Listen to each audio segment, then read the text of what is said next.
Hey, this is George Iceman Gervin, and you're listening to Sweep the League.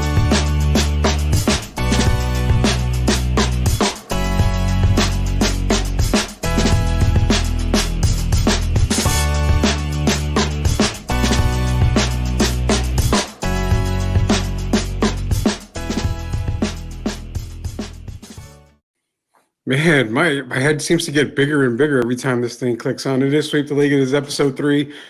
Number 3, numero tres. It is Wednesday. It is a Valentine's edition of Sweep the League. We're halfway to the end of the week, guys. You put up with us for 2 shows already. Be sure to put up with us for the entirety of our new podcast career, our new podcast endeavor here at the Alamo City Podcast Network. I am Rudy Campos Jr. This is Sweep the League. Of course, I got to bring in the man, the myth, the legend, and surprisingly wearing a Rams jersey. For what reason? They didn't do shit this year, Gio. No, we did more than your team. That's all I'm going to say about that. That's easy for you to say right there, man. That's so easy for you to say. Hey, we did make the playoffs after you wrote us off. So I did not write you off. I just said in honor of the season basically ending, I'm going to wear my Rams jersey. I'll put it away until the summertime, but I'm wearing it just for you, Rudy. Is that Aaron Donald? Yes, sir. It is. He's not going to be with the Rams next year. He's going to be gone. Let me guess. He's going with the Falcons? Yeah. No. Hell no. He's not going with the Falcons. Hey, by the way, before we get started. No. I got to say something before you come on me. It never fails. Tim Gonzalez, number 1, always in there. I get shit. Again, the Tar Heels lost last night. Ever since Armando Bacot said the road goes through Chapel Hill, it must be under construction or something because they can't win a damn game. Losing to Syracuse now.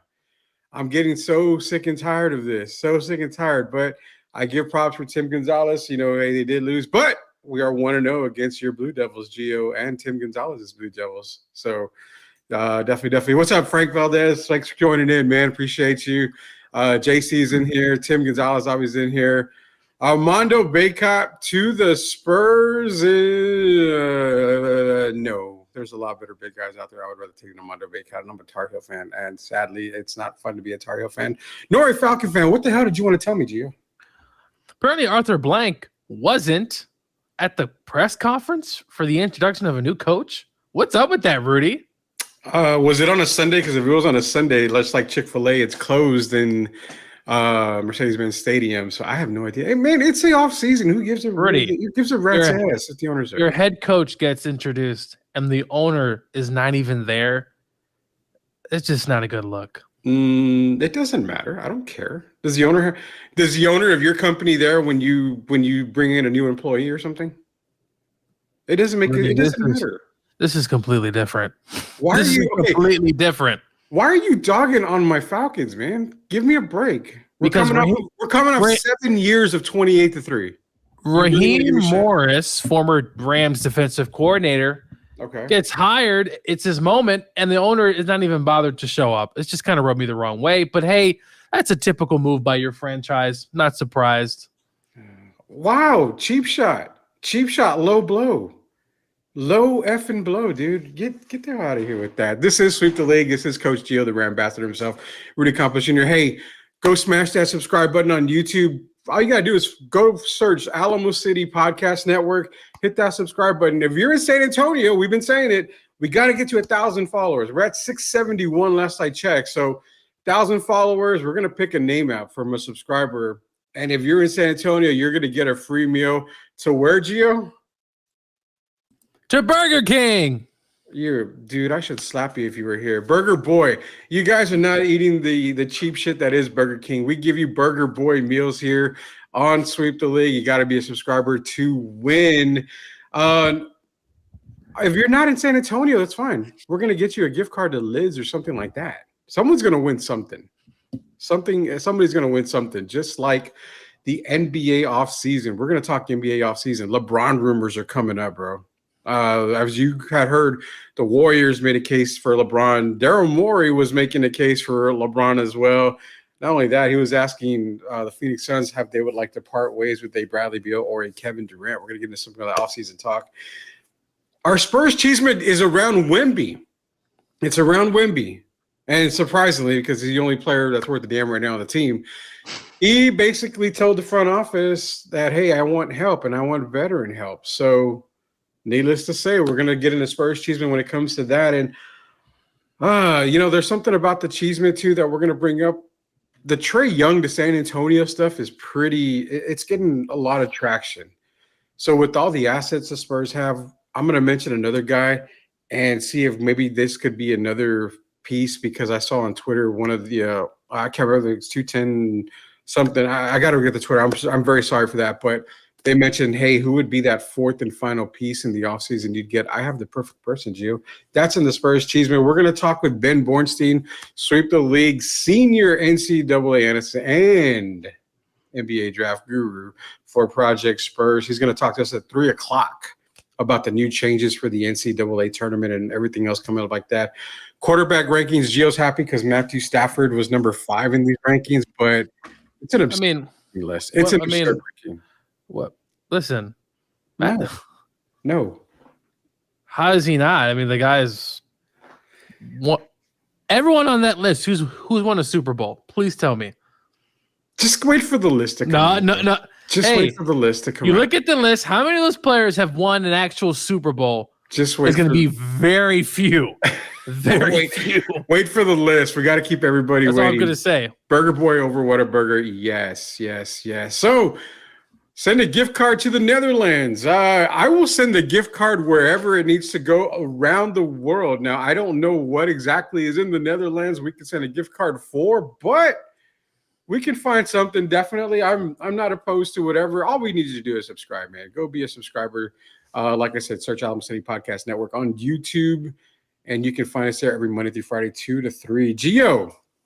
All right, man. I wanted to start with Cheeseman, but I'm going to leave it up to you. It's you call. It's Valentine's Day, and I've got the brotherly love for you because you and I have been doing this forever together. I'm going to let you decide. What do you want to do? You want to do off-season talk first, or do you want to get into Cheeseman? Because if you got to get into Cheeseman, I got to get everything ready, man. What do you want to do first? What do you want the off-season? We can talk about the off-season. I mean, do we go off-season? Okay, we'll go off-season. Sure. All right. So basically, we're going to hit Dateline NBA rumors here. NBA rumors. This is where I think that we are going to see. Let me bring in Derek. We're going to need Derek for this one right here. We're going to need Derek. Derek, you're here right here, man. We're going to need Derek for this one right here. All right. So I think we got a little bit of an echo there. How you guys doing? Yeah. I have an echo. A little bit of an echo, but you should be okay. You're good right there. Anyway, so an Eastern Conference GM basically said that this off season for NBA basketball is going to be lucrative. And when he says lucrative, he's basically saying we're going to see so many moves and so many stars being moved potentially in this offseason. We're talking guys like Trae Young is going to be moved. You're talking about, like I mentioned earlier, LeBron James. They've already been talks about him going. There's even rumors of, Zach LaVine is always being rumored, but you're hearing rumors of possibly Kevin Durant being moved in the offseason. Even as far as Karl Anthony Towns is being mentioned as possibly another piece to be moved in the offseason. This offseason is going to be crazy, Gio. I want to get your opinion. Do you think we're going to see a lot of these NBA trades happening in the offseason? Because I'll be honest, if the Lakers don't win the title, you've got 1 year left to run at $50 million. I don't think he's going to go back to the Lakers after that contract is up. So you may as well try to get something what you can right now for him. Yeah, no, I mean, if LeBron's going to skip town, you definitely want to get assets back. I do think it's going to be one of the better off seasons in a while. There's so many rumor mills going on. You hear one article one day, the next one, this guy might be on the move. So a lot of movement. It's going to be exciting. We'll see what the Spurs do. We obviously had the conversation with Derek and, about, hey, do the Spurs make a move in the offseason? I think they do. And I think Wemby's already started, right? You made that comment that, hey, I need some help. I need some help. The offseason is the best time to do that, obviously. Right now, obviously, there's some person you can get, free agency wise. But no, I think it's going to be a very exciting offseason. And for LeBron's case, hey, he wants to win another ring. And the way this Laker team is constructed, it's possible they can make another run, maybe. But, there's a lot of rumors about them firing their coach. So, look. Tons. Not sure there. But you know what? The Warriors, hey, they tried. They tried, Rudy. They tried to get a fast one. They tried to get a fast one. It didn't work out, and now it gets publicized out in the media, which is you can imagine. But you can imagine what the Warriors wanted the Lakers wanted in return. It was probably players the Warriors weren't going to give up. They wanted to give him Klay Thompson, but what's Klay Thompson worth? That's what HEB Hill Country brand right now. Klay Thompson. That's not going to get you a whole lot more money, even though HEB Hill Country brand is actually pretty good stuff out there. So, hey, Derek. So basically, with the movements in the offseason, the whole rumor about LeBron not being shopped, but being inquired about when it comes to Philadelphia. Daryl Morey was inquired about LeBron. Golden State Warriors inquired about LeBron. All that's coming out now, making for the offseason to just be extremely on fire right now. Is it safe to say that if the Lakers don't really win the title this year, that Pelinka's going to have to really sit down and think, okay, I may need to move my best asset, because after this season, there's no telling if he's going to actually be around?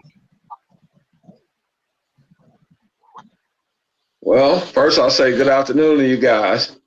Man, it's going to be serious. You also got to look at teams like Phoenix. What happens if Phoenix doesn't win this year?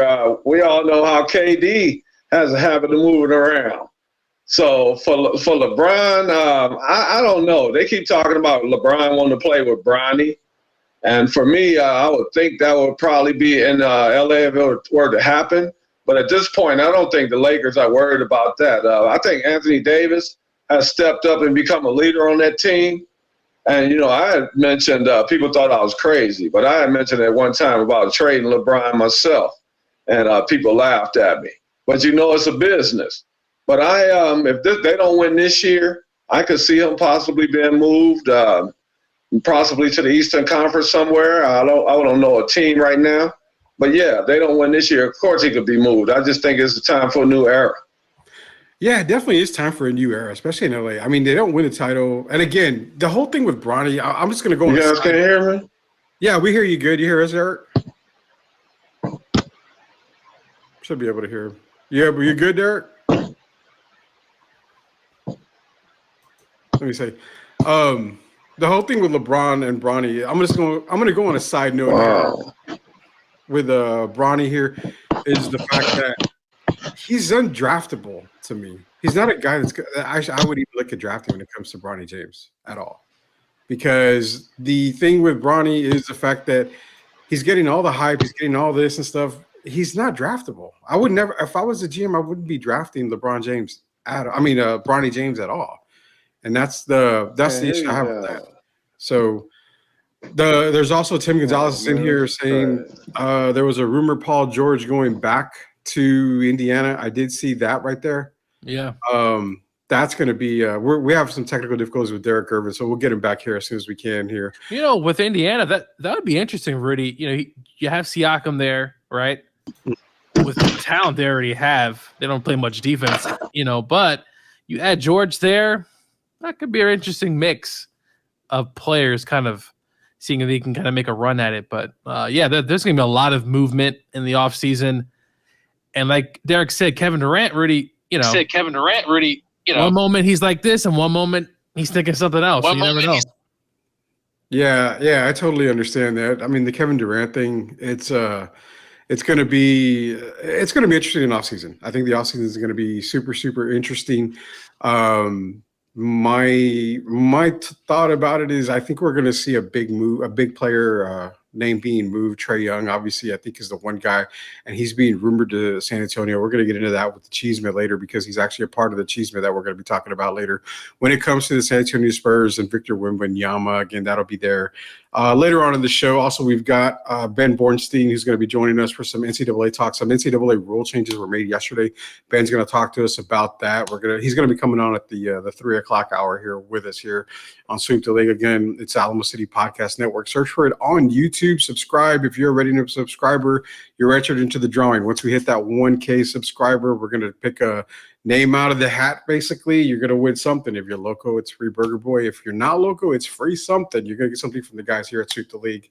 Definitely stay tuned Monday through Friday, 2 to 3:30 p.m. every single day, Monday through Friday. Don't forget, Michael Jimenez and Joe Garcia always start off the podcast network every morning from 10:15 to about 11:30 with their sports show. Also, Brandon Medina, the Generation Duo, and the Fantasy Gods podcast. Don't want to miss anything here on the Alamo City Podcast Network. Derek Irvin, Gio, Rudy Campos Jr. bringing it to you. Still talking NBA offseason. I think, the LeBron stuff has a lot of water. I don't see the Lakers winning the title this year. So I think LeBron being moved is a very, very good possibility. The one person I see like in the offseason that, I'm thinking he's going to get shopped around. And one guy mentioned it, Tim Gonzalez, was Klay Thompson. He's a guy that I mentioned actually the other day about being a San Antonio Spur. You can get him really cheap, man. I mean, I think you're going to be able to get him for peanuts, but I think you're able to get something a little bit different. You can get a little bit more for the assets that you have. Hey, Derek, the thing that I wanted to know about the Klay Thompson to San Antonio, how much sense does that make? Can you guys hear me? We can hear you. Can you even hear me? Yes, we can hear you, Derek. You can't hear me?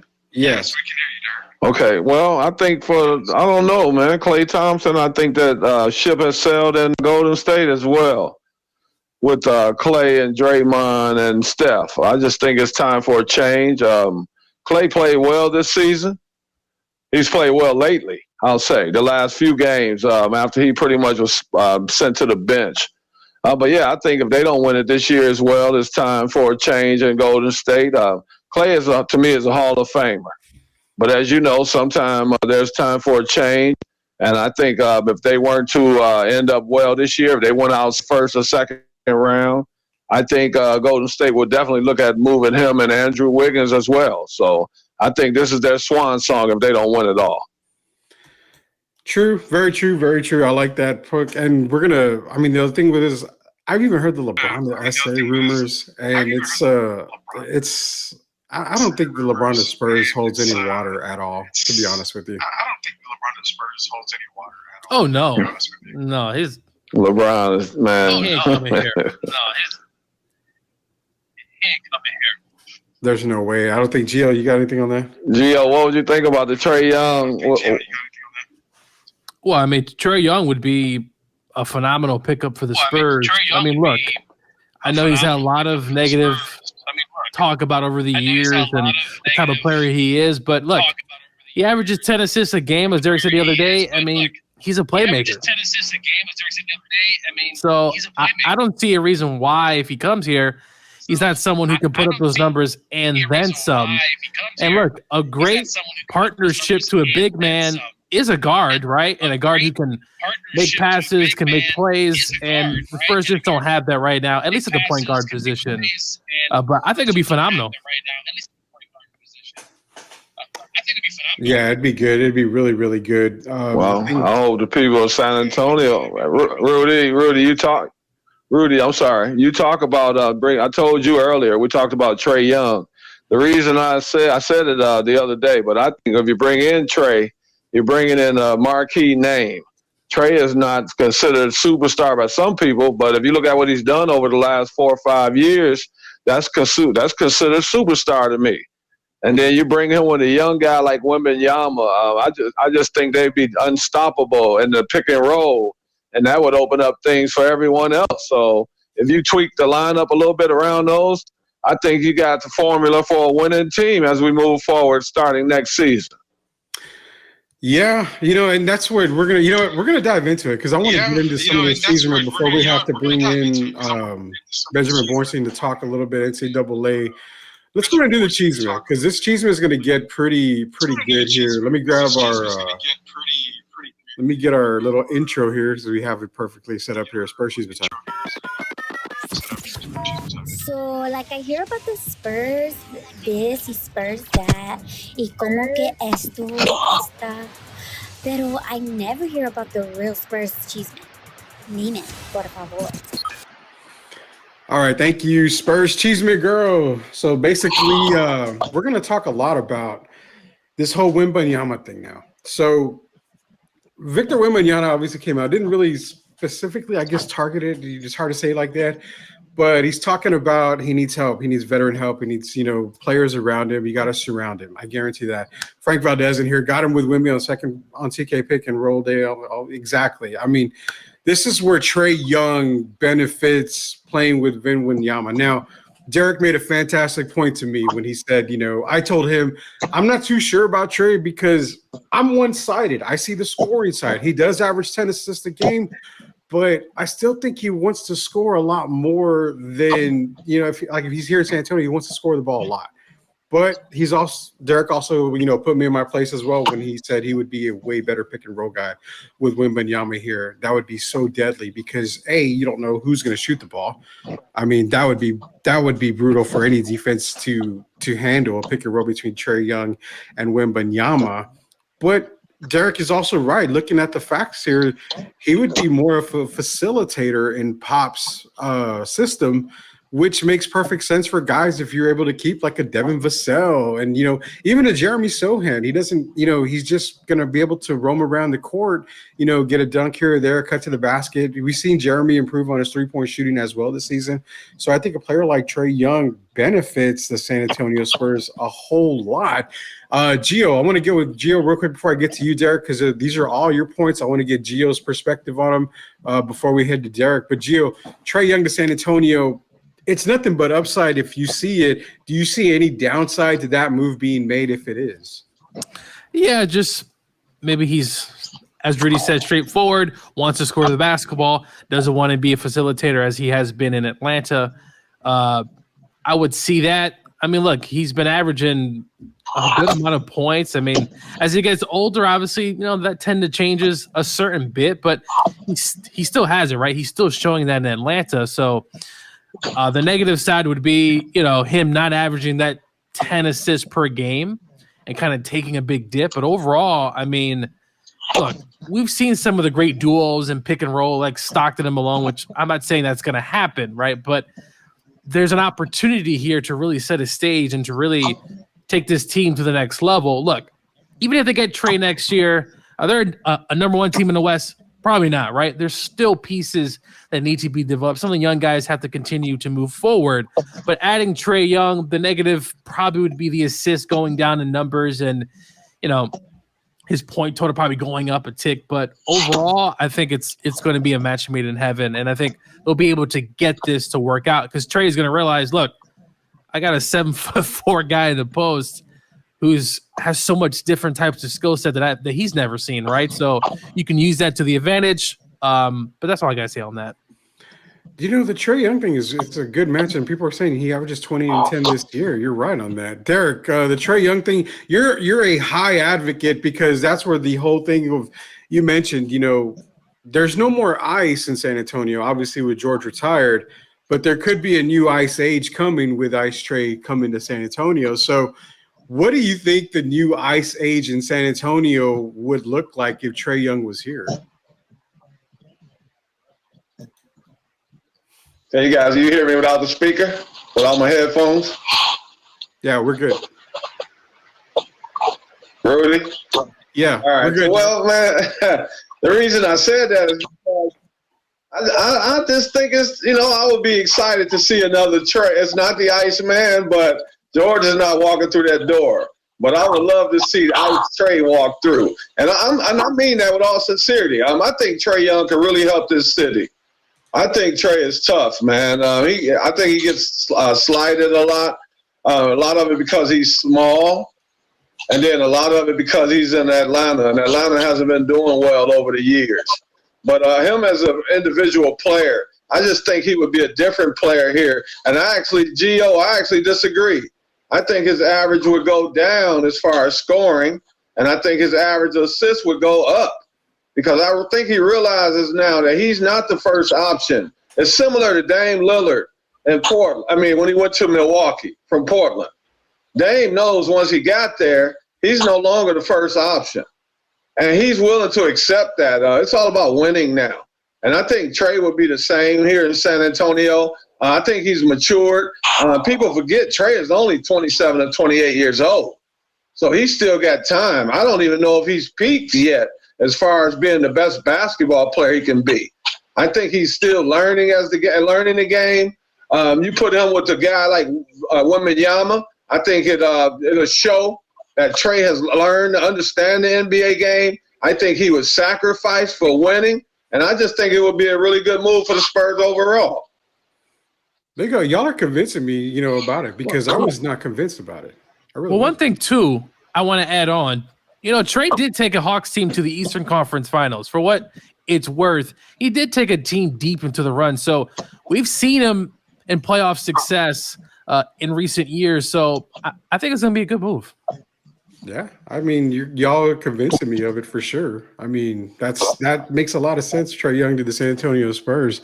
We still got more Spurs talk because the cheeseman continues. I mean, it's funny. I saw a post on Twitter, and I was trying to look for it so I could show it. Basically saying if Trae Young comes to San Antonio, you have Devin Vassell, you've got Sohan, you've got whoever, you've got Wemby. If there's a fourth player that you can add, or a fifth player that you could add to those four guys, any four lineup, who would it be? Now, with all the assets they've had, Derek and I have talked a lot, and we're both in agreement.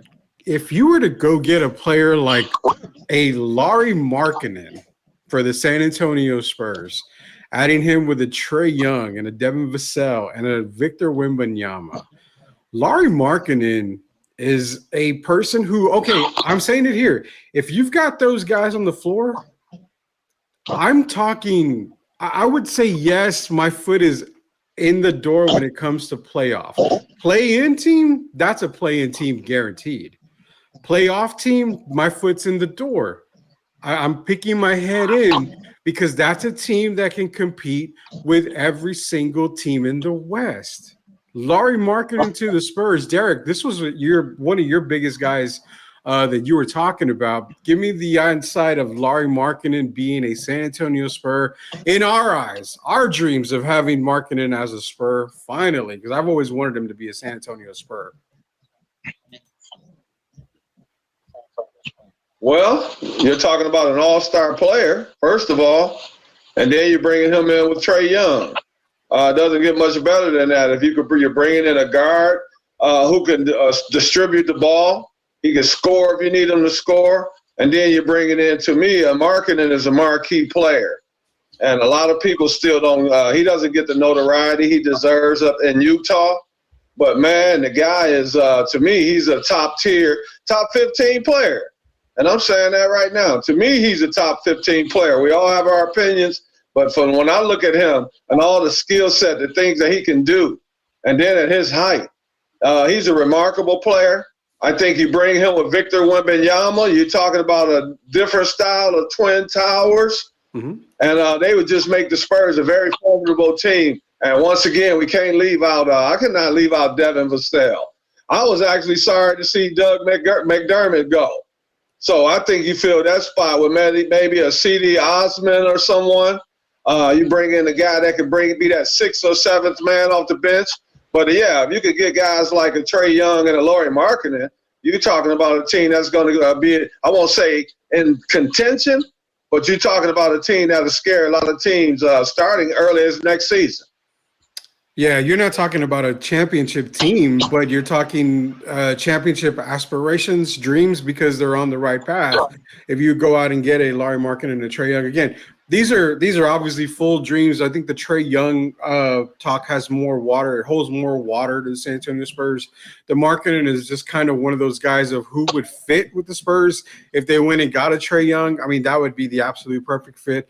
As Ace Ventura says, fit like a glove, basically. That would be amazing for the Spurs. But the other part is they have the cap room. They have the draft picks. They have some youth that a lot of teams could use. Definitely could make a run for just about anybody whoever they want, whether they're a free agent or not. Gio, if it's not Markkanen, who else could you add to make it a 5-man roster, a 5-man starting lineup that you could foresee them seeing? Another guy mentioned earlier, who I've mentioned before, is a Klay Thompson. That would get you more shooting for the San Antonio Spurs. But if you got a guy out there that you're looking to add to the Spurs team to give them a formidable starting 5 heading into the next season, who would it be? You got to turn your mic on. If they can get Klay, right, as a kind of a not a last resort, right, but a 4th or 5th guy or 6th, that's a pretty good pickup, right? Like, he's a guy who can come in. Like, his 3-point percentage is still down. He's not the player he once was, but you get someone a little bit later in the career, more of a veteran presence, right, on that team with some of the younger guys. Klay Thompson could definitely be another. You have Tobias Harris out there, though. His 3-point percentage and how the game is set up, I just don't see maybe that being a great fit. But Klay Thompson, hey, DeMar DeRozan, I don't know. Look, he's going to be a free agent out there. Is it possible the Spurs bring him back as part of a pretty good tandem duo? I could definitely see the possibility there. And I know some Spurs fans might not love it, but hey, why not? He wasn't a bad Spur. He wasn't a bad Spur, but it's probably because he's left. He's come back. But hey, you know what? Another guy. I know it's probably not going to happen, but, the kid over there with the 76ers and Maxey, I mean, could they take a plunge on that? That would be a huge kind of like what? That's probably not going to happen. That's a reach. That's a big reach, I think. That's not going to happen. But if it did happen, Spurs fans would be pretty happy. That's what I'm going to say. Yeah, see, David's saying DeRozan hated San Antonio. I don't know if he really hated San Antonio. I know he didn't like being here. But, I mean, there's no hatred. Now, again, if you're calling DeMar up and saying, well, we got a different 7-footer this time around compared to LaMarcus Aldridge, he might change his mind, make things a little bit easier. Come on, leave LaMarcus alone. No, I love LaMarcus. LaMarcus is fine. Cooper Flag. Everybody wants Cooper Flag. I want Cooper Flag. What's that? Why did you say DeMar DeRozan, though? What made you – I'm asking Gio, what made him bring up DeMar DeRozan? Because I brought him up to you earlier, Rudy. And I'm just curious, what made you think of the possibility of DeRozan coming back here? Because I mentioned the same thing. I think the possibility of playing with a talent that is, quite different than what we've seen, obviously, in quite some time. I know there was rumors about DeMar not necessarily liking San Antonio, but a second go around, and if he sees from afar the talent, and he's the guy that can look. He's not the biggest 3-point shooter, but hey, he can still put up buckets. Chicago's a mess right now. And what's going on over there? I just think it'll be a good fit for a guy, maybe a 3 or 4 coming in. If you can get a Trae Young with Wemby, Vesely, he's probably the 4th option. But hey, that's a really good 4th option. To be honest with you, so I could see that work if obviously he wants to come back. But. I got it. I got you. My thing, too, is I still point to 2025, man. 2025 is probably the big year for me. And that's what I'm looking at. I know 2024 is a pretty good offseason. They can go do some damage, but I think 2025 is still the offseason. If they can get Laurie, I mean, that would be really good. Really good. Oh, I know. It says, Rudy, what if Flag with Wemby, Thompson, and Young on the team? Godly, that's – the only problem I have with that is if you've got Trae Young and Klay Thompson this offseason, they're not in position to get a Cooper Flag unless they just trade up for the number 1 pick. They're not going to be that far down on the standings. But, I mean, hell, if you can go out and get a Cooper Flag with a Wemby and Thompson and Young, I mean, I would say go ahead and start getting the championship parades ready. Those 4 guys right there. Get your season tickets. Rudy. Stop it, Rudy. That's wishful thinking, man. I wish we could get Cooper. You're gonna get Trae Young, and you took No way. I would like that to happen too. But I wish we could.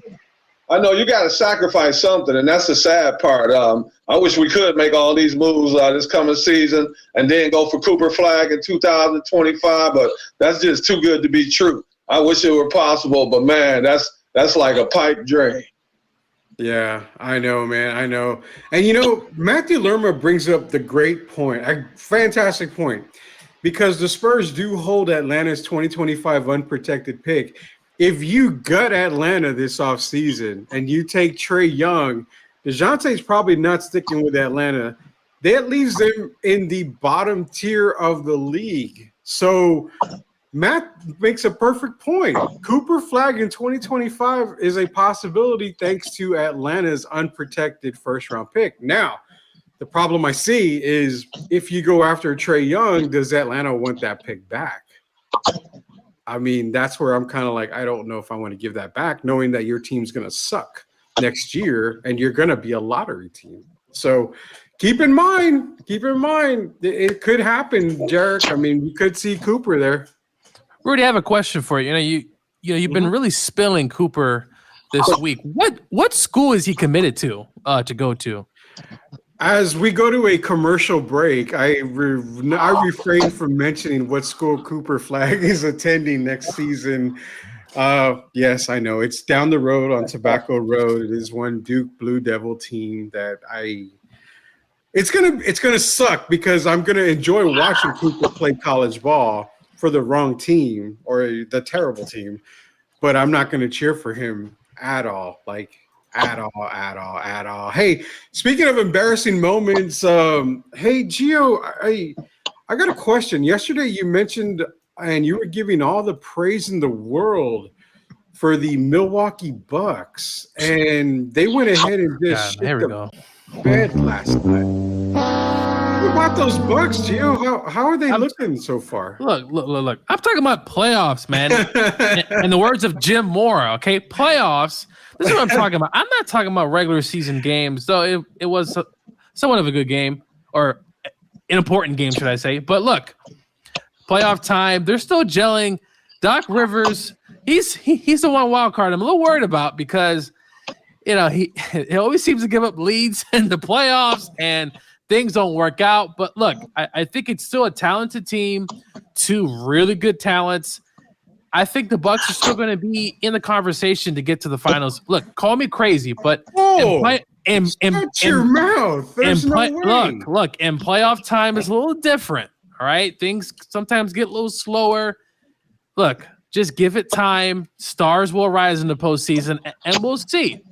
I'm not saying that get the fuck out of here. They're going to win the whole thing. All I'm saying is, I think they're still in the running. You've already dismissed them. So yes, I dismissed them the day they traded for Dame Lillard. So if they get to the Eastern Conference Finals, would you have changed your mind? No, they're not going to. They're not even going to get to the Eastern Conference Finals. They're not going to get to the Eastern Conference Finals. There's no way. I take it back. All right. Yeah, no, because you have if Embiid is not healthy come playoff time, then I can see that. That's what I was factoring in, Rudy. And then if you have Jimmy Butler, who's still kind of not playing, up to par, again, I see that. They can San Francisco their way into a title game. Here we go. They can San Francisco their way into a title game. No. We'll see what happens postseason. It's not going to happen. Derek even knows it's not going to happen. Derek, you want to fill Gio in on his Milwaukee Bucks? I'm not a big Buck fan this year, but I know they're going to be tough to beat in the 7-game series, especially in the Eastern Conference. And you look at it right now with Philly kind of falling off with Joel Embiid being out. That, of course, raises them one level right there. And then I still don't know how much I believe in the Cleveland Cavaliers and the Indiana Pacers. So if we do process elimination, that would keep the Bucks in the mix. Of course, we still have to see what the Miami Heat. Yeah, well, it's not over. Then you got the Heat as well. We can't overlook the Miami Heat. So, but Milwaukee's right there. If you look at it, you name 3 teams realistically that you would think that would come out of the East, and that includes the Knicks. But Milwaukee would, I'm sure, being that 3 because they're going to be tough. They have the big fella Giannis, and you talk about the game slowing down, Gio, and I agree with you. And then you got size. They still have size with Brook Lopez, Portis. And so that means a lot in the Eastern Conference. So I think they're still going to be right there. And so when it comes down to it. All I know is Boston's the voice of reasoning. Thank you. The voice of reasoning. He is the voice of reasoning. That's why Derek's on the show too, because he can pull us off of our ledges over here when we're talking nonsense, like Gio talking nonsense about the Milwaukee Bucks being title contenders. It ain't happening. Right. There's no way.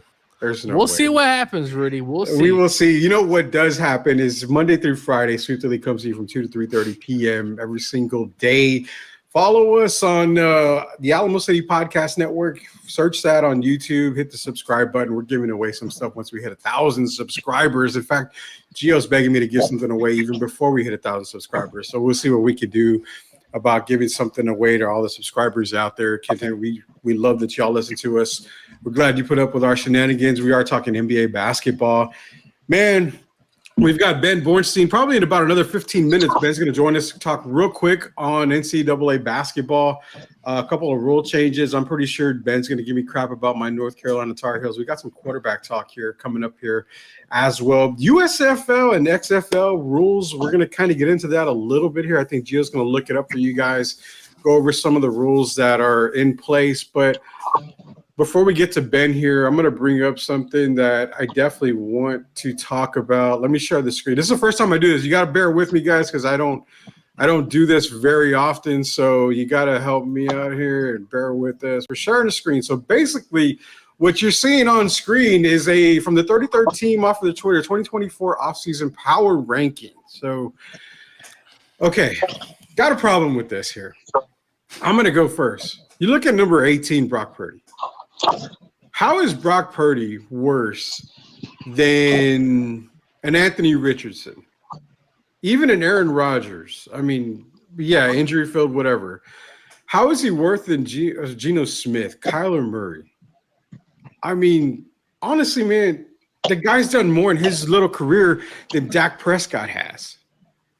Where do you get off seeing Brock Purdy at number 18? That's my question. That's the problem I have. I want to see Gio. There's got to be some shit wrong with this. Yeah. So, as much as of a 49er hater that I am, I think Purdy's number 18. He should definitely be up there. I mean, you look at the list, Rudy. Geno Smith, that dude fell off a cliff. I do not agree with that. Aaron Rodgers didn't even play last year. And look, CJ Stroud's a little high. I mean, Burrow was out, but I think Burrow should definitely be in the top 5, honestly. Justin Herbert. Who do you take out? Justin Herbert. Really? You would take out Herbert and put Burrow there? I mean, Burrow has. I mean, if you think about Burrow, he was hurt, but he's outdueled Patrick Mahomes before, right? He's gone to a Super Bowl. That should be worth something. And Justin Herbert, the last time I saw him in a playoff game, they gave up a huge lead. So you could take him out. Stafford, I'm fine. You leaving him there. Only because you're a Rams fan, you're leaving Stafford there. That's the only reason why you're leaving Stafford there. Also, Levis, he should be at the bottom with Zappy, in my opinion. This is interesting. Look at this. Russell Wilson. I'll say this about Russell. You go look at his stats, Rudy.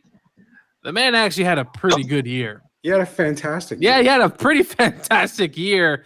Sean Payne still threw him under the bus.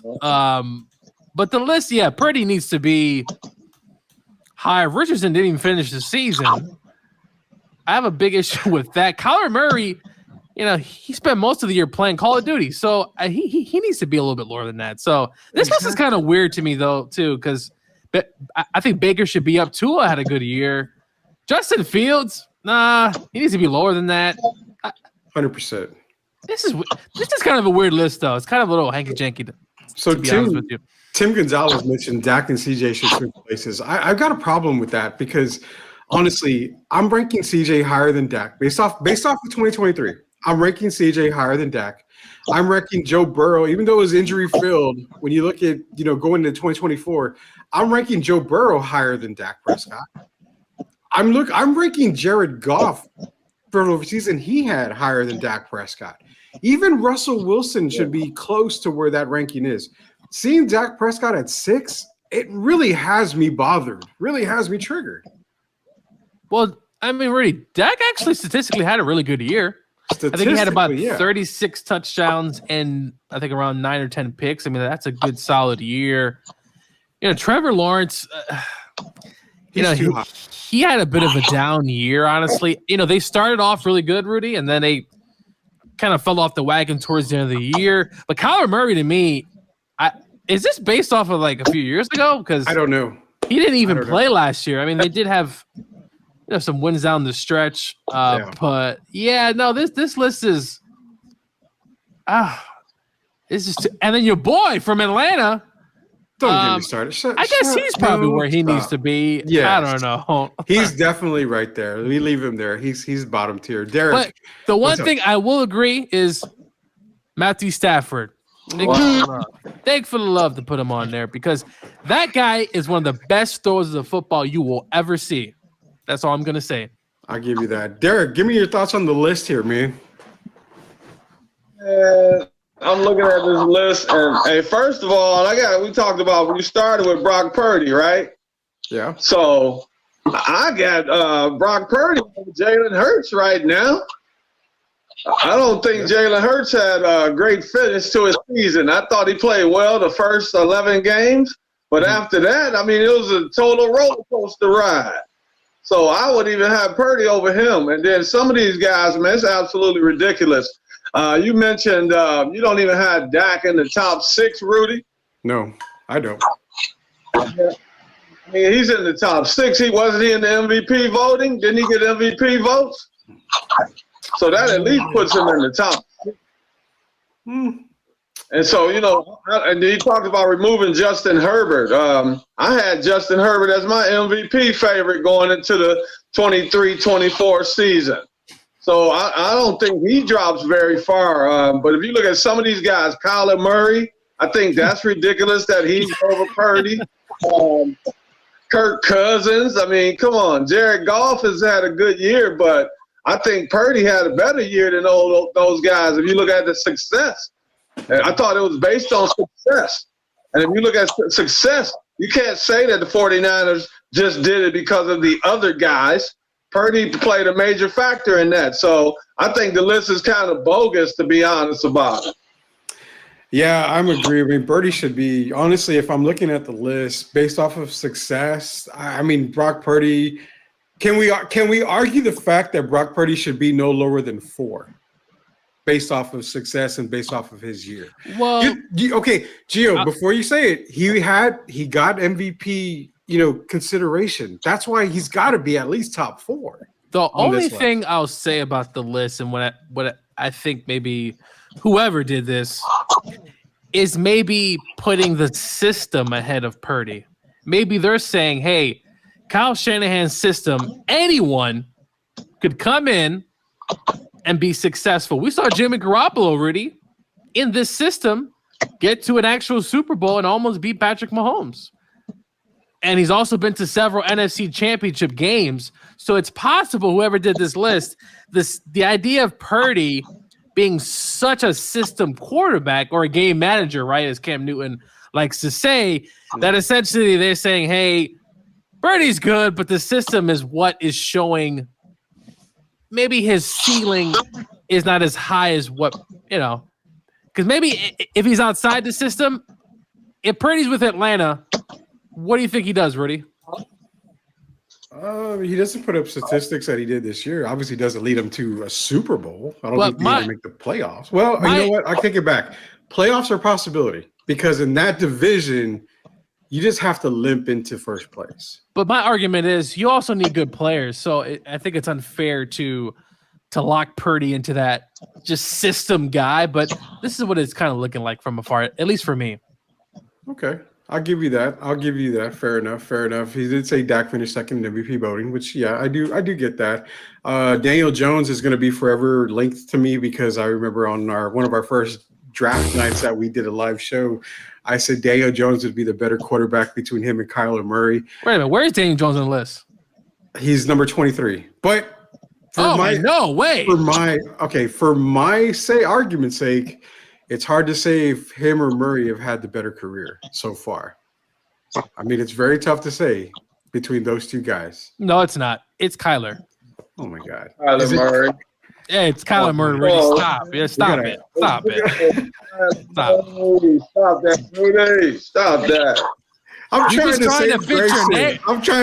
save face here, man. Come on. You're trying to fix your narrative because just a few years ago you said Daniel Jones this and Daniel Jones that, and then now you're trying to say he had a better career than Kyler Murray. No, he didn't. No, yeah, the careers are still going on. We're talking about that. Rudy, his playoff run, by the way, with Brian Daboll, he had like 14 touchdowns. Give me a break. Oh my God! This is sweep the league. Saquon was the man that year. Okay, that team. I don't even know how to be the playoff with that quarterback. This is Sweep the League coming to you every single Monday through Friday here on the Alamo City Podcast Network on YouTube. Search Alamo City Podcast Network, smash that subscribe button, like and share the link. Also, don't forget Michael Jimenez and Joe Garcia bring it to you every single morning from 10:15 to 11:30. Brandon Medina has his Generation Duo podcast. We're growing. The network's growing. We're loving it here. We love the new home that we have here at the Alamo City Podcast Network. We will hopefully be joined by Ben Bornstein talking NCAA basketball in the next 5 minutes or so. We'll get Ben in here for some of the new changes and get him in and out really quickly. We went over quarterback rankings, man. Of course, Gio has to put Matthew Stafford at 5, which is unreal. It's unheard of. So, I mean, I don't wait. Brock Purdy should be higher than Stafford. Come on. Did you see what Matthew Stafford did with a rookie wide receiver drafted in the 5th round? Did you see what he did? Do you have like naked photos of Matthew Stafford? Like, what do you wait? Did you see what Puka Nacua did, Rudy? I'm sure you saw. With the rookie receiver. Did you see his draft grade? Did you see what they did to that guy? It was terrible. It was terrible. Stafford has some of the 3 best wide receiver seasons. Cooper Kupp, Calvin Johnson, and Puka Nacua. I rest my case. I don't know. Derek, you got anything on the Matthew Stafford front, Derek? Because Gio just gives me crap all day about his Rams. Like if I'm calling them terrible every single day. Gio just said everything. He was right on point. So I have to agree with him. I think Matthews has some good years. So I agree 100%. Yeah. I'm never going to live down the Matthew Stafford talk or the Rambassador talk here from Gio at all. You know what? It is what it is, man. I was just going to say it is what it is. But nonetheless, dude, so if we see Brock Purdy go into next season and he grabs a Super Bowl, makes it another Super Bowl run, and they go back to the Super Bowl, is he legit probably 2 or 3 on that list? I mean, it's possible. So, it's so hard to. Where does winning play a factor then? It obviously does team success, but look, I hate to pour on Purdy because I think he's a really good quarterback, and I think he's on the come up, and he's done really good the past 2 years, more than anyone even expected. After they also drafted Trey Lance and they got rid of him, but I do think if he gets another Super Bowl run, wins the Super Bowl, I would put him in the top 5. I mean, it depends what happens. I have to see more of Purdy. It's just that system, man. It is so – he gets the ball out quick. He does a good job, takes care of the football. I don't know, man. Because when you look at Lamar Jackson, though, he's more exciting, obviously. But Lamar, he has his issues throwing. We saw in the playoff game against Mahomes, he tried to outdo him, and he couldn't. But Joe Burrow's coming back, Rudy. Joe Burrow's coming back, and he's going to have something to say about that. Yeah. So, hey, just to I don't mean to cut you guys off, but I'm just seeing this right now, and actually Matthew Lerm is correct. Chaos has broken out at the Kansas City Chiefs Super Bowl parade today. Police and military personnel just took off inside Union Station. Apparently, from what they're reporting, 10 people are dead in a shooting at the Kansas City Super Bowl parade. Thoughts and prayers are out to everybody that has been shot, or we don't have any details right now. We are breaking this news right now. I am looking at it right now. So again, prayers out to everybody in Kansas City. I don't have any details as we're on right now, but again, as we get more details, if we're on the air, we'll go ahead and break this to you. Appreciate Matt Lerma for letting us know that, and I was searching it right while you guys were talking. So, yeah, man, it's a sad situation. It's in Kansas City right now. It's a world where it's tough to live in, to be honest with you, man. Well, also, Rudy, we also had the shooting at Joel Osteen's church where someone pulled fire just randomly going into the church. And, yeah, it's it's definitely unfortunate. Unfortunately, we see a lot of these kind of random acts just happening throughout the country and also around the world. Yeah, it definitely is not a good scene. You got anything, Derek? I don't know if you wanted to say something. Oh, man, I'm sending my prayers to the families of the ones that were lost in that tragedy. It's sad. It happens it's been happening so often. Like some people are getting numb to it, and that's a sad thing. So I just want to send my prayers out to the families, man. I think it's another senseless tragedy. I'm sorry to hear something like this happen, but my prayers definitely go out to the family. Yeah, definitely prayers go out to them. This is Sweep the League. We're actually joined now by our Project Spurs senior NCAA analyst, Sweep the League senior NCAA analyst, and draft guru himself. We're joined by the one and only Benjamin Boomstein, the Boomstein. It's been forever since I've talked to you, man. It's definitely been too long. It's that I'll say for sure. I'm ready for pure March chaos, man. I'm excited. Yeah, and that's funny because you're bringing up the March, and as I said, I'm a new guy to this whole thing. Joe left me in charge of this, and I don't know why he did. So definitely trying to get all this scared away. But let me share the screen. This is kind of what I wanted to bring you on about.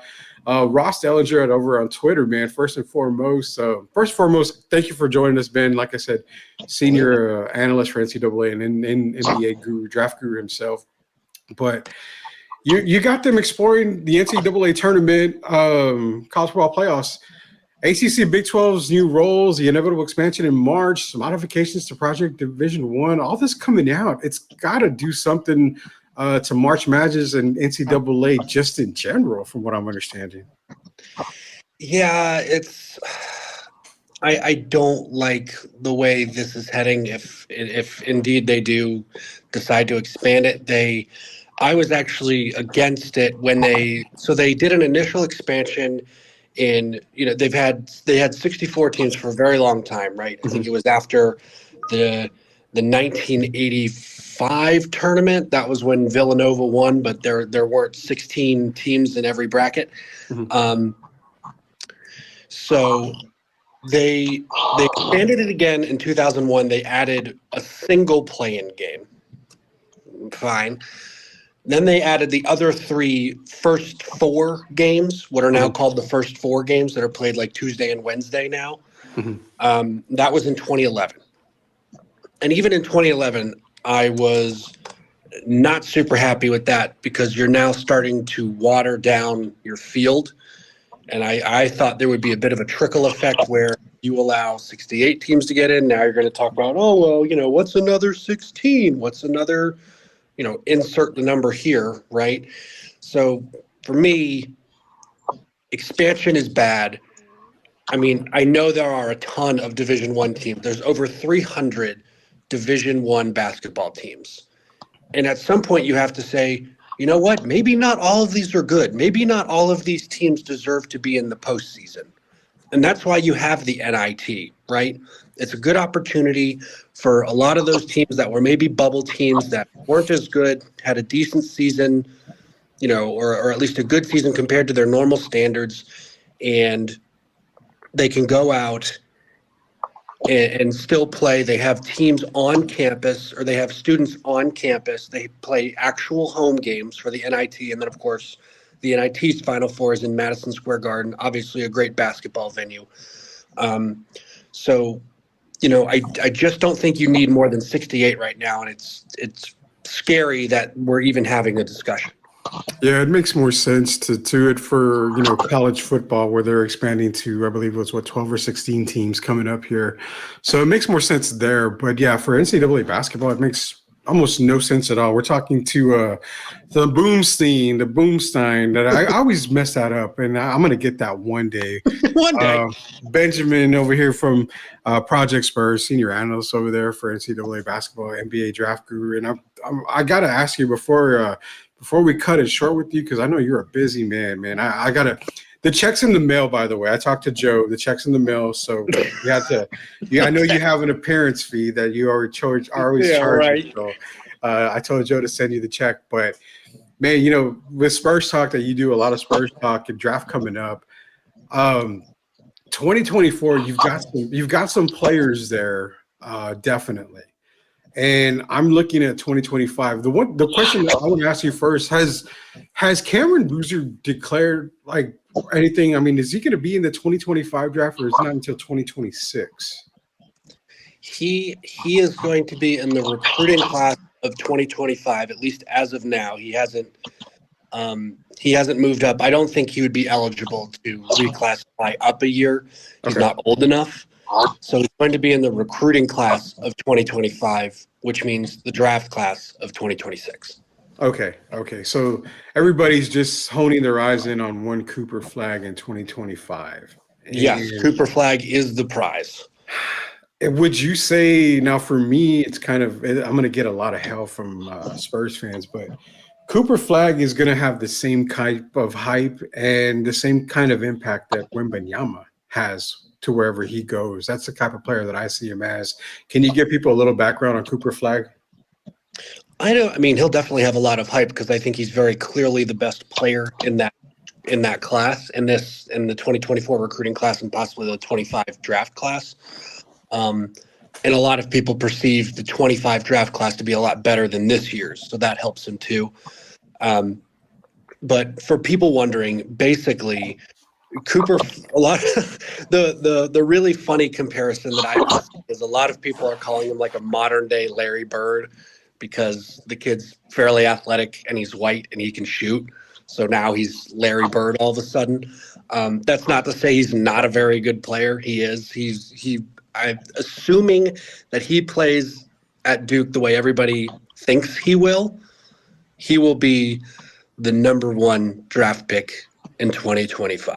He is incredibly athletic, and it's not athletic for a white guy. He is just flat out athletic. He can jump.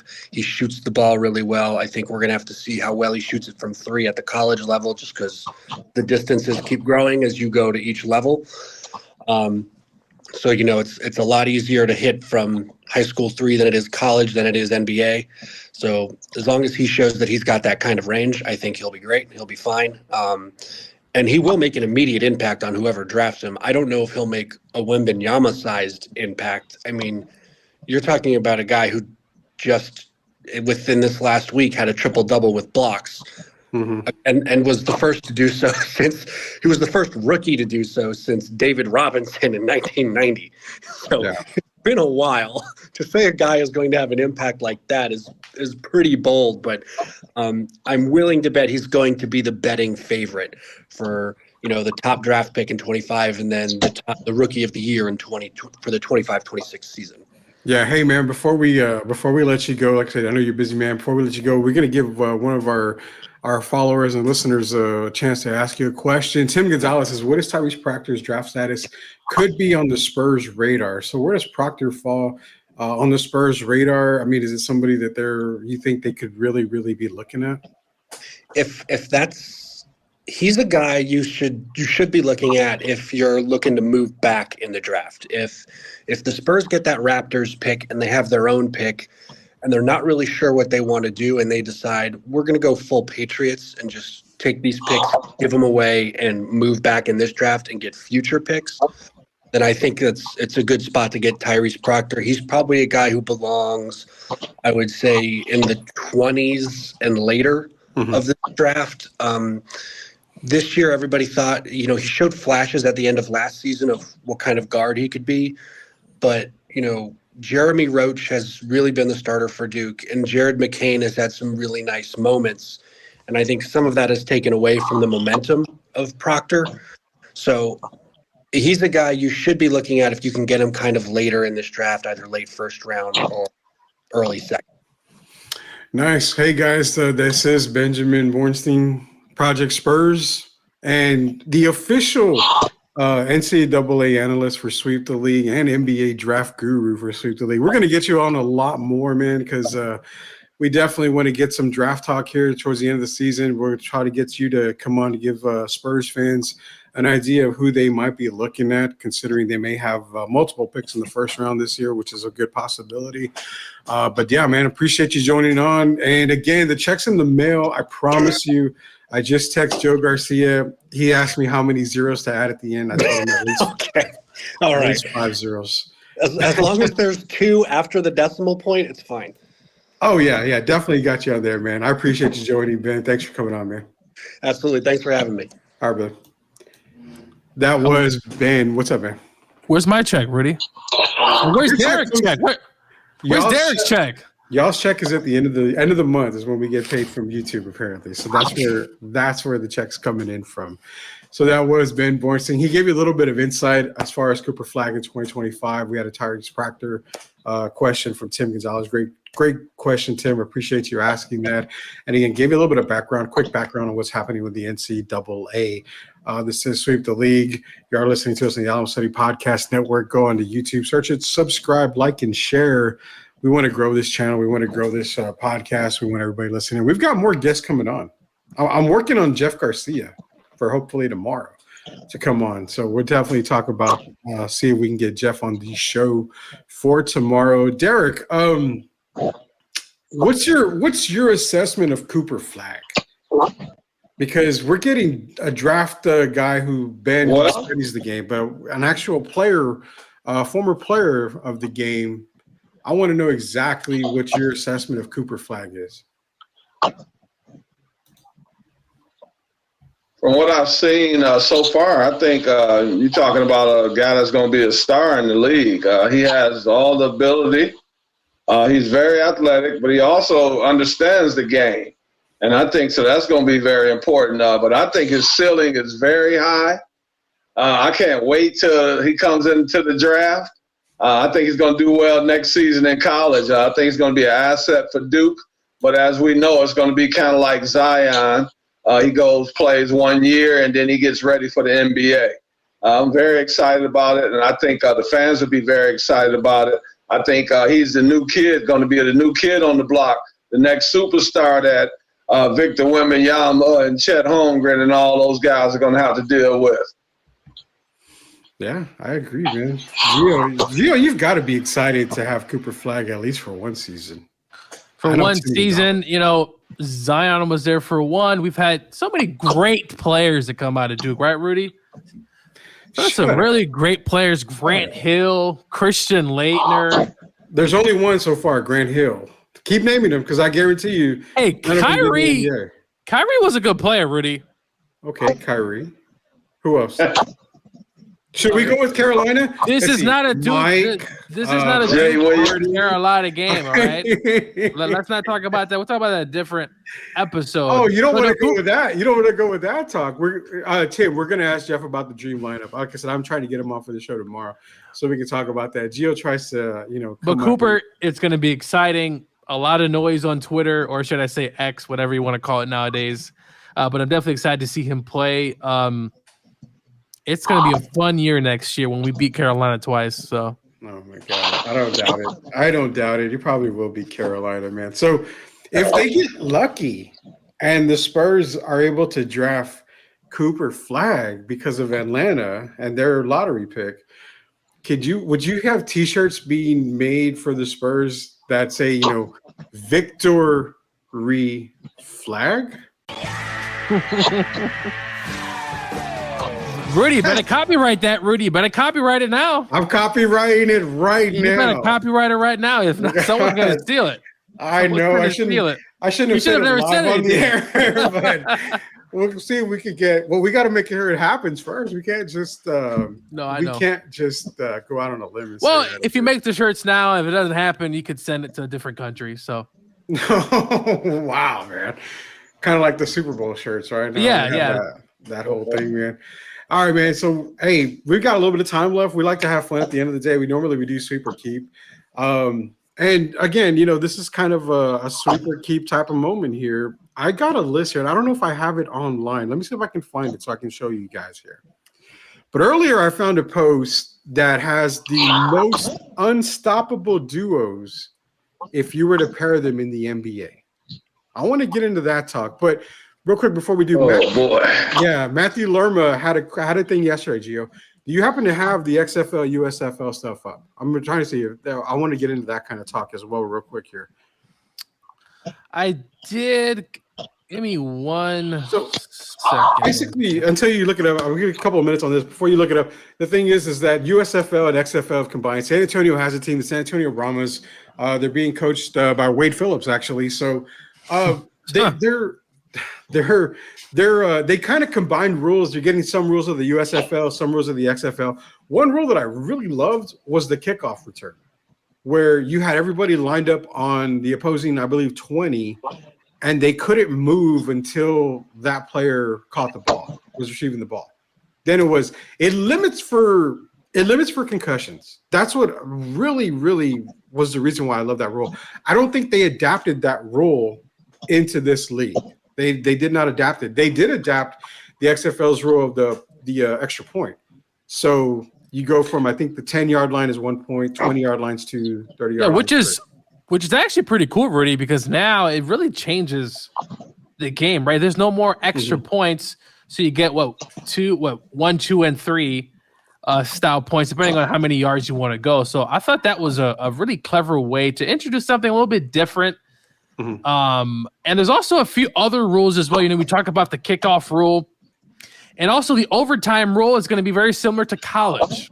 So they're taking a page out of the college situation where, in the NFL, you have to kick off, right, to a certain team. In college, you start at is it the 30, Rudy?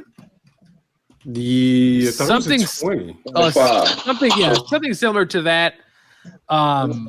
So that sentence is very exciting. It's good to see the league kind of separate itself from kind of the big brother. But you got the kickoff rules. There's also the XFL double pass rule. The league allows a team to throw 2 forward passes on one play, which is, just thinking about it, it's kind of interesting to see. So we'll get some more trickery plays. It's going to be fun. The USFL, XFL, again, San Antonio has a team, so definitely want to go check it out. Tim Gonzalez reminded me Final Four is here next year in San Antonio. So, Gio, get your tickets ready if you want to see Cooper Flag losing the Final Four to the Tar Heels. It's going to happen here in San Antonio. Well, college basketball, though, in the tournament, it's normally those teams that have been together, right? The 4-year seniors who probably aren't going to the NBA. So the teams are more veteran. Like we saw Zion in the tournament, but those one-and-done players normally don't make the championship run, right, Rudy? Like it's kind of hard. We don't see it very often. Well, what's not often is the fact that you get a list like this that I'm about to announce here. I've got a list of players here, and it's actually a graphic here.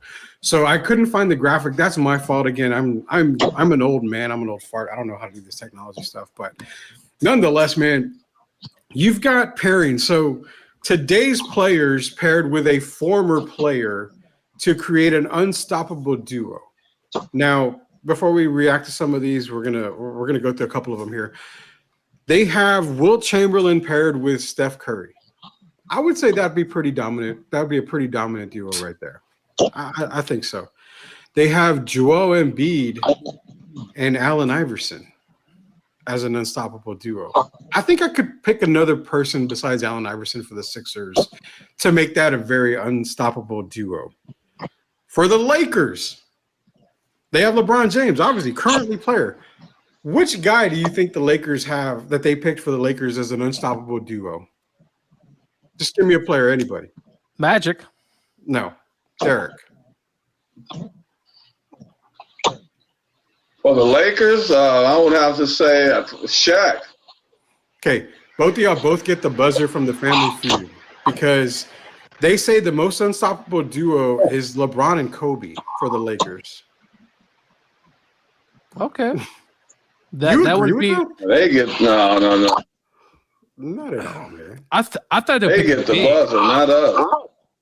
I thought they would get the big, with LeBron, not another guard. Thank you. You would think, right? Thank you, Gio. Thank you very much. You would think a big. I mean, Shaq. Look, Shaq from 2000 to 2003, one of the most unstoppable things I've ever seen. So 100%, 100%. So let's go. I guess ones that I agree on. They have Shai Gilgeous-Alexander with Kevin Durant. I can go with that. That's perfectly fine. They have Luka Doncic and Dirk Nowitzki. Again, I can definitely get down with that. Perfect right there. Anthony Edwards and Kevin Garnett. I'm perfectly fine with that. Then you have Larry Bird and Jason Tatum. Again, kind of Boston's lore. You have Russell. You got so many players. I'm okay with the Bird and Tatum pairing. I think that would be pretty unstoppable. Two more teams. One of them is the Spurs, actually. One of them is the Spurs. But the other team, but I'm going to definitely give a buzzer, is they have one Michael Jeffrey Jordan as the past player. Teamed up with Zach LaVine. Wouldn't you possibly put DeMar DeRozan as the current player with Michael Jordan? I don't get that at all. I would put a better shooter with Mike, so I would put DeRozan. But you would put a scorer with Mike. Well, yeah. I mean, so I'm gonna leave this one for Derek now. We're gonna give the floor to Derek because they have current Spur and current Rookie of the Year favorite Victor Wembanyama, and he's paired as an unstoppable duo. Derek. He's paired with one Tony Parker. No, for me it would be. I'm not going to say my brother, who I love dearly. I'm going to say Kawhi Leonard, because you're talking about a guy who can defend, and he's just explosive offensively in today's game, as you see, and he shoots. He's very efficient. He shoots a very high percentage, but he's a quiet assassin, and I think him and Victor would be like that. Would be a really tough duo. Exactly. I would love that. I give you the props on that because it wasn't Timmy. I mean, Timmy and Wemby is perfect. It's a perfect duo, in my opinion. I like that duo. But I was exactly like you. I went Kawhi Leonard and Wembanyama. The balance of both guys being defenders, top defenders, both guys being able to score at will. I mean, come on, Joe. You cannot deny the fact that when Kawhi Leonard is healthy, he is an MVP candidate. Oh, no. He's a phenomenal player. So you're getting best of both worlds. A shooter. Both guys can shoot. Both guys can defend. Both guys can score at will. They both have an offensive array of moves. So I think pairing Wemby and Kawhi is magnificent. What do you think, Gio? You got anybody else? No, I mean, of course, obviously, Timmy, David. I mean, David would, he's a young David Robinson with a Wemby would be pretty interesting. Just for kind of kicks and giggles, how about Wemby and Dennis Rodman? I mean, that would be an interesting, an interesting duel there. But I think Kawhi is probably the best one. Parker, I mean, look, the pick and roll game would be, really deadly. I mean, you can have a guy who can really facilitate, but Kawhi, I know Spurs fans going to hate this, but Kawhi and Wemby would be a really, really good duo. That would be an amazing duo. And I know we're going to get crap for that, but I mean, it is what it is. So, Derek, let me ask you this question, man, because you know how high I am on this guy. And I love me this player right here. And I love this part because we're going to talk some old NBA. Gio was telling me yesterday, we got to get some old NBA guys in here, some past players that want to talk because we love reliving our old NBA memories back when I was watching VHS tapes, with the Cleveland Cavaliers playing the Bulls and, all that stuff and all those great games. And Gio, known fact, if you remember the Jordan highlight in Chicago where he went from the left side of the rim, came down below, made it under the right, kind of like he was falling down, it was against the New Jersey Nets. And if you look closely, you'll see Derek in the background on the bench on that. Derek! He was right there. How was that moment, Derek? Yeah, how was that moment, man? I've never to ask you that one time. How was that moment? It was funny, man, because I'm sitting there. It was funny to me because I'm sitting there next to my best friend on the team, Sam Bowie, and I'm sitting there next to Tate George. And a lot of people might remember Tate from Connecticut University fame, hitting one of the big shots, and then in the Final Four, I believe. And so I'm sitting there with these guys, and then all of a sudden, Mike takes off on one of his flights. And, man, I can't lie. I tried to cover my face up because me being on the other team, at that time, you're not supposed to celebrate for the other team, but I couldn't help it. And so I tried to cover up. And if you look, Tate George stands up, and he's on the bench. And he jumps up off the bench, and he starts leaning on the guy to his left. That guy he's leaning on is me. So it was a heck of a move. I tried not to get too excited, but after the game, I talked about the move a lot. And, hey, as you see, it's still an iconic move today. That's got to be one of his most iconic moves, I think. I remember seeing that, like, holy cow. But I'm bringing up some old NBA talk here because I love talking old NBA stuff with Derek all the time. Can you imagine, say this was a fantasy world. Obviously, it has to be a fantasy world. But a player like Victor Wembanyama benefiting from a player like Mark Price. Mm-hmm. What do you think? You know me, Rudy, so I'll let Gio take that one. You already know. Well, look, Mark Price, one of the best shooters of his day, don't get a lot of recognition, at least among some of the, obviously, the younger crowd. But Mark Price, he ran the pick and roll with Doherty, right? Just a sensational passer, can also shoot the ball really well. Yeah. A really good free throw shooter. That would be, again, another player coming into his own. Price would be able to really walk him through a lot of stuff. And there's just so many underrated players, though. As we talked about Mark Price, there's so many other guys that we don't talk about, right? There's guys that played this league for a while that you never really hear their name.